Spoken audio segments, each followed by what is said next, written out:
மகாஜனபதங்கள்னு சொல்கிறோம். இந்த மகாஜனபதங்களில் எடுத்துட்டிங்கன்னா இப்போ இருக்கிற அந்த ஸ்டேட் வைஸ் நம்ம பிரித்து பார்ப்போம்.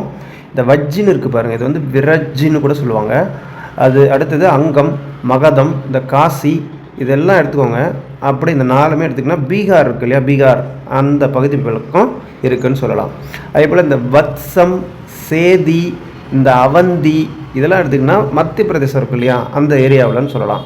அடுத்தது உத்தரப்பிரதேசத்தை வச்சு சொல்லலாம். அப்படின்னா உத்தரப்பிரதேசத்துக்கிட்ட எடுத்தால் இந்த பாஞ்சாலம், கோசலம், மல்லம்னு சொல்லிட்டு இந்த மூணையும் அப்படி சொல்லலாம். அடுத்து ராஜஸ்தான் பகுதியிலன்னு எடுத்துக்கிட்டிங்கன்னா அந்த குரு, மத்சயம், சூரசேனம் இதெல்லாம் வந்து ராஜஸ்தான் பகுதியிலன்னு சொல்லலாம். இந்த ஜம்மு காஷ்மீர் மாநிலத்தை ஒட்டின மாதிரி பாகிஸ்தான் பக்கம் இருக்கிறது எதுன்னு கேட்டால் காம்போஜமும் காந்தாரமும் சொல்லலாம். அடுத்தது அந்த ஆந்திரா, கர்நாடகா இருக்குல்ல, அந்த பகுதியில் ஒட்டின மாதிரி எடுத்துகிட்டா அஸ்மகம், அசகம்னு கூட அதை சொல்லுவாங்க.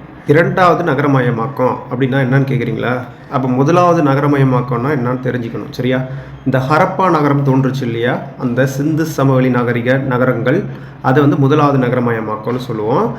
இதற்கு அடுத்த கட்டமாக என்னவாகுதுன்னா, வேளாண்மை பண்ணி உபரி அதிகமாகுது, கைத்தொழில்கள் லாபம் தருது, இந்த மாதிரி வணிகம் வளர்ச்சி அடையுது, மக்கள் தொகை பெருக ஆரம்பிக்கும் போது அதுக்கப்புறமா புதுசாக நகரங்கள் தோன்றிருக்கும் தெரியுமா, அதுதான் ரெண்டாவது கட்டமாக ரெண்டாவது நகரமயமாக்கம்னு சொல்கிறோம். அதுக்கு உதாரணமும் சொல்ல போகிறோம்.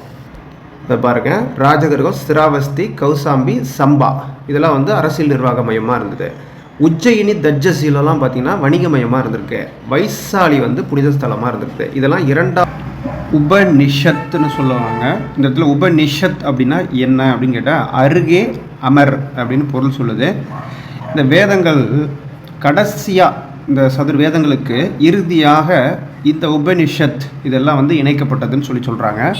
இந்த உபனிஷத் அப்படிங்கிறது என்ன, முண்டக உபனிஷத் அப்படிங்கிறது என்னன்னு கேட்டிங்கன்னா ஒரு நூல்.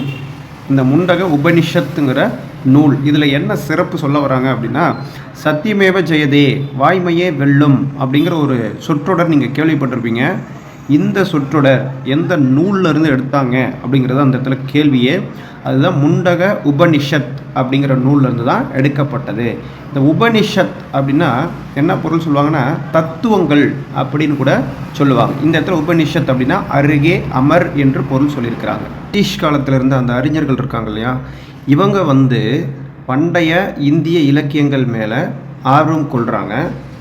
அதற்கு முன்னாடி ஆங்கிலேயர்களுக்கு முன்னாடி வந்தவங்க யார் அப்படின்னு கேட்டிங்கன்னா முகலாயர்கள் நம்ம சொல்கிறோம் இல்லையா, அந்த இஸ்லாமியர்கள். அந்த முகலாய இளவரசர்களும் என்ன பண்ணுறாங்க அப்படின்னா நம்மளுடைய பண்டைய இந்திய இலக்கியங்கள் மேலே ஆர்வம் காட்டியிருக்காங்க அப்படின்னு சொல்கிறாங்க. எதுக்கு இந்த கம்பேரிசன் இங்கே கொடுத்துருக்காங்க அப்படின்னா பாருங்கள், 1657 குறிப்பாக அந்த டேட் பாருங்கள், 1657 முகலாய இளவரசர் என்று சொல்லக்கூடிய அவரை தான் தாராசுகோ, என்ன பேர் என்ன, தாராசுகோ.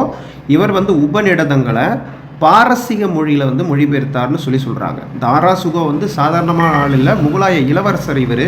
இவரே உபநிடதங்களை வந்து பாரசீக மொழியில் அவர் மொழிபெயர்த்திருக்காருன்னு சொல்கிறாங்க. அசோகர் ஆட்சியில் பௌத்த மாநாடு நடந்துதா அப்படின்னு கேட்கும்போது பௌத்த சங்கம் கூட்டப்பட்டது. அது எத்தனாவது பௌத்த சங்கம்னு கேட்கும்போது அதான் இங்கே மிக முக்கியம், 3வது பௌத்த சங்கம். அந்த 3வதுங்கிறது மிக முக்கியம்.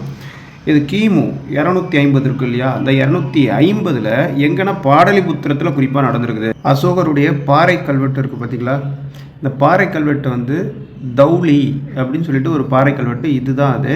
இந்த தௌலிங்கிற அசோகருடைய பாறை கல்வெட்டு எந்த மாநிலத்தில் இருக்குதுன்னு ஒரு கேள்வி கேட்டால் என்ன பண்ணுவீங்க, ஒடிசாவில் இருக்குதுன்னு சொல்லணும். பிந்துசாரர் எடுத்துக்கிட்டிங்கன்னா அசோகருடைய அப்பா அப்படின்னு சொல்லலாமா? சரி, இன்னும் சொல்லப்போனால் சந்திரகுப்த மௌரியர் தான் முதல் மௌரிய மன்னன், அவருடைய பையன் தான் பிந்துசாரர்னு சொல்லலாமா? சரி, இந்த பிந்துசாரர் 297 கிமுல சொல்லணும். அப்போ இருந்து ஆட்சி மாற்றம் ஏற்படுது.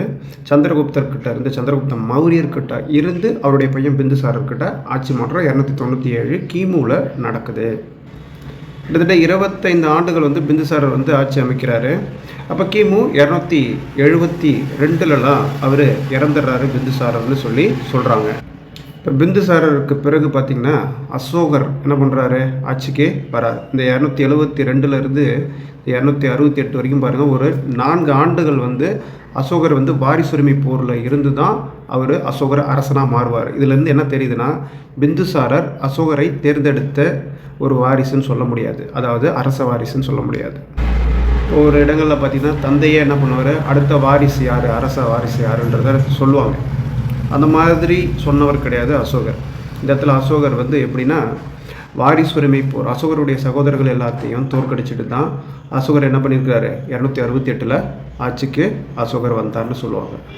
இந்த வீடியோவில் ஒரு கேள்வி கேட்குறாங்க, சர்வஸ்திவாதிகள் அப்படின்னா சர்வஸ்திவாதிகள் என்பவர்கள் வந்து பௌத்த சமயம் இருக்குல்ல, புத்த சமயத்தில் ஒரு பிரிவு தான் வந்து சர்வஸ்திவாதிகள்னு சொல்கிறோம். இந்த பிரிவு சர்வஸ்திவாதிகளுடைய கொள்கைகளை வந்து எதில் தொகுத்திருக்காங்கன்னு ஒரு கேள்வி கேட்டால் அப்போ சொல்லணும், மகா விபாஷாவில் தொகுத்திருக்காங்க. அப்போ சர்வஸ்திவாதிகள் என்பவர்கள் பௌத்தத்தில் முக்கியமான பிரிவினர்.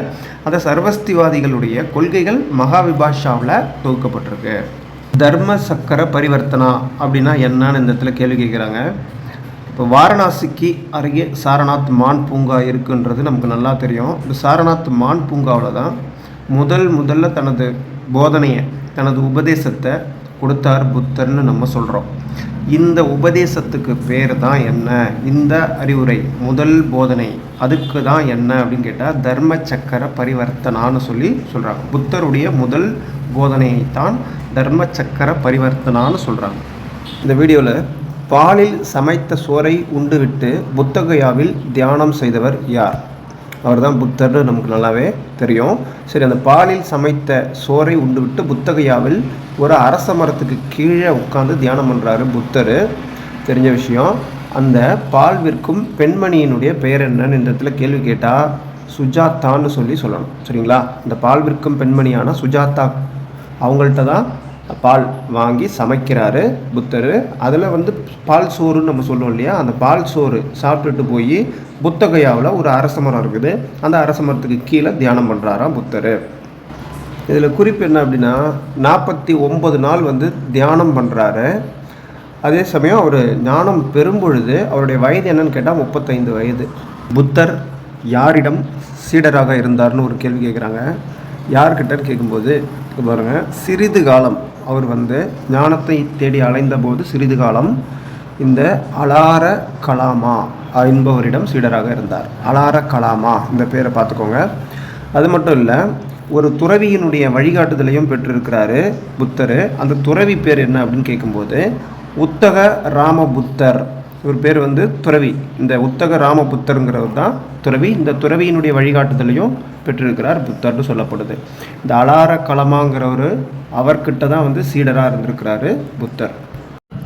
இந்த பௌத்த கல்வி, பௌத்த சமய கல்வியை வந்து பரப்பின பல்கலைக்கழகம் எது அப்படின்னு ஒரு கேள்வி கேட்டால் நாலந்தா பல்கலைக்கழகம் நல்லாவே தெரியும். அது பீகாரில் இருக்குன்றது தெரியும். சரி, அடுத்ததாக இந்த நாலந்தா பல்கலைக்கழகத்தை ஆதரித்த அரசர்கள்னு சொல்லும்போது அந்த இடத்துல மிக முக்கியமாக வங்காளத்தை ஆட்சி செஞ்ச பால வம்சம்னு ஒன்று இருக்குது. அந்த வம்ச அரசர்கள் வந்து நாலந்தா பல்கலைக்கழகத்தை ஆதரிச்சிருக்காங்க.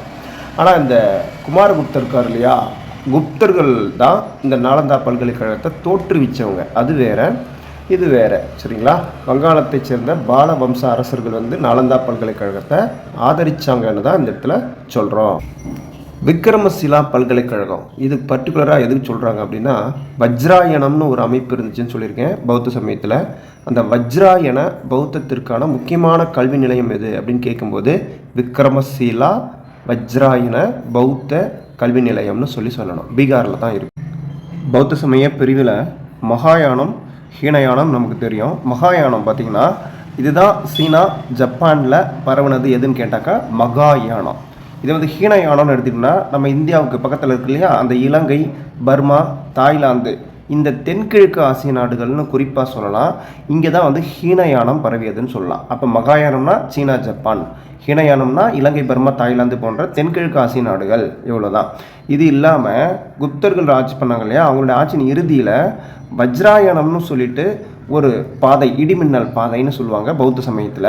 இது வஜ்ராயணம். இந்த வஜ்ராயணம் எடுத்துக்கிட்டால் வங்கம், பீகார் இருக்கு இல்லையா, இந்த ஏரியாவில் வங்காள பீகாரில் வஜ்ராயணம் வந்து மிக ஃபேமஸாக இருந்துச்சு. இந்த வஜ்ராயணம்ங்கிற பாதை எடுத்துக்கிட்டோம்னா கிபி 11ஆம் நூற்றாண்டில் எடுத்துக்கோங்க, திபெத்துக்கு பரவ ஆரம்பிச்சது. அப்போ திபெத்துக்கு பரவ ஆரம்பிச்சது என்னென்னா இந்த வஜ்ராயணம். இந்த பீகார், வங்காளம் இது பக்கத்தில் இருக்கிறது தான் இந்த திபெத். நமக்கு நல்லா தெரிஞ்ச விஷயந்தான். பௌத்த சமயத்தில் பிரிவுகள் இருந்திருக்கு. நம்ம மகாயானம், ஹீனயானம் அப்படின்னு தான் நம்ம படிச்சிருப்போம். மகாயானம்ங்கிறது பெரிய பாதை, ஹீனயானம்ங்கிறது சிறிய பாதைன்னு நம்ம படிச்சிருப்போம். இந்த மகாயானம் அப்படிங்கிறது உருவ வழிபாடே பண்ணுவாங்கன்றது நமக்கு நல்லா தெரியும். இதுக்கு முன்னாடி பாருங்கள் மகா சங்கிகர்கள், அதே போல் சர்வஸ்திவாதிகள் அப்படின்னு சொல்லிட்டு பிரிச்சிருக்கிறாங்க. அது மட்டும் இல்லை, ஸ்தவிரவதின்கள் அப்படின்னு இருக்கிறாங்க. இத்தனை பிரிவாக பிரிச்சிருக்கிறாங்க. இதில் அடிக்கடி யாருக்கு மோதல் வரும் அப்படின்னா, இந்த மகா சங்கிகர்களுக்கும் இந்த சர்வஸ்திவாதிகள் அப்படிங்கிறவங்களுக்கு தான் மோதல் வரும். புதிய புதிய கருத்து மோதல்கள் வரும். அதுதான் பிற்காலத்தில் வந்து மகாயானம் ஹீனயானம்னு உருவானுச்சுன்னு சொல்லி சொல்கிறாங்க.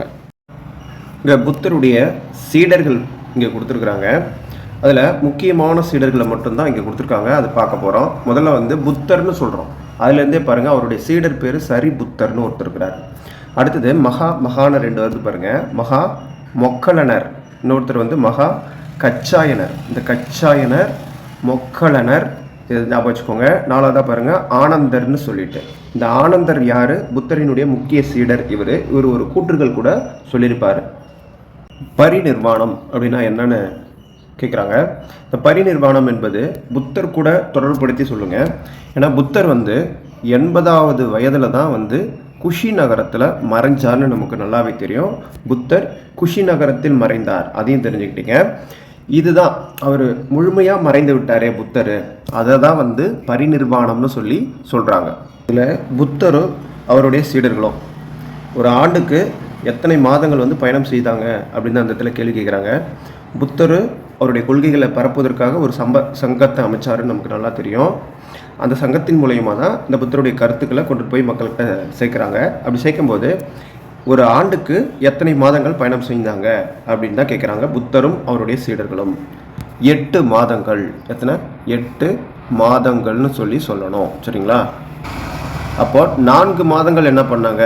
மீதி இருக்கக்கூடிய 4 மாதங்கள் அப்படின்னு கேட்டால் மழைக்காலம். அப்போ மழைக்காலத்தின் போது 4 மாதங்கள் ஒரே இடத்துல தங்கியிருந்தாங்க. முன்னாள் குடியரசுத் தலைவர் டாக்டர் ராதாகிருஷ்ணன் இவர் வந்து ஒரு கூற்று சொல்லியிருக்காரு. அதை பார்க்க போகிறோம்.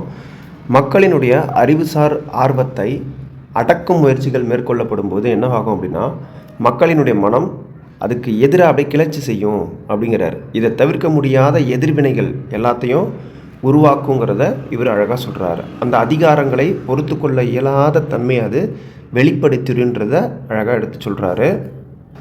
இந்த சூழல் எதுக்காக சொல்லியிருக்கிறாருன்னா, சடங்கு ரீதியாக வேத சமயம் இருந்தது இல்லையா, அது வந்து மக்களை மூடப்பழக்க வழக்கத்துக்கு ஆளாக்குனுச்சு.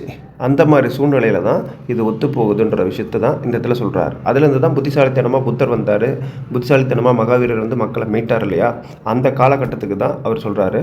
சடங்கு ரீதியான மதத்தின் கட்டுப்பாட்டால் காலங்காலமாக ஒடுக்கப்பட்ட வாழ்விலிருந்து ஆவேசமாக விடுபடும் உணர்வாக அது உள்ளதுன்னு சொல்கிறார். நந்தாவாச்சா இவர் யார்? ஆசீவக சமயத்தை தோற்றுவித்தவர் நந்தாவாச்சா. நந்தாவாச்சாவுக்கு பிறகு வரவர் தான் கிஸ்ஸா சம்கிக்கான்னு சொல்லிட்டு 2வதாக சொல்லப்படுது.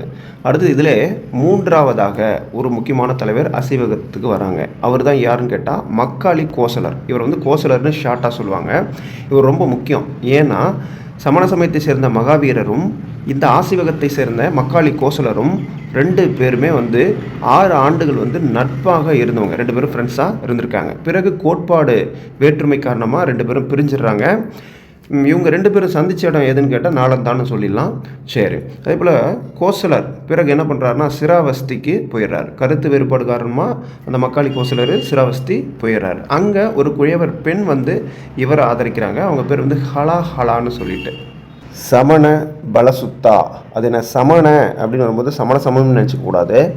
இந்த சமண பலசுத்தா என்பது என்னன்னு கேட்டிங்கன்னா பௌத்த நூல்னு சொல்லி நம்ம சொல்லணும். இந்த பௌத்த நூல் என்ன கருத்து சொல்லுது அப்படின்னா, அஜாத சத்ருங்கிற அரசர் இருக்கிறார் தெரியுமா, அவர் வந்து புத்தரை சந்தித்ததை பற்றி சொல்லக்கூடியது தான் இந்த சமண பலசுத்தாங்கிற நூல்.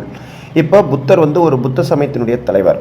அதே போல் மற்ற மத பிரிவுகளை சேர்ந்த அந்த சமய தலைவர்களையும் என்ன பண்ணியிருக்கிறாருன்னா இந்த அஜாத சத்ரு சந்திச்சிருக்கிறாரு. இந்த அஜாத சத்ருங்கிற அரசர் பார்த்திங்கன்னா பல தத்துவ விவாதங்கள், பல தத்துவ மேதைகள் கூட செய்திருக்கிறார். பாருங்க, நிகந்த நடபுத்தர்னு சொல்லி மகாவீரரை சொல்கிறாங்க பாருங்கள். இவர் கூடயும் அஜாத சத்ரு வந்து விவாதம் செஞ்சுருக்காருன்னு சொல்லப்படுது.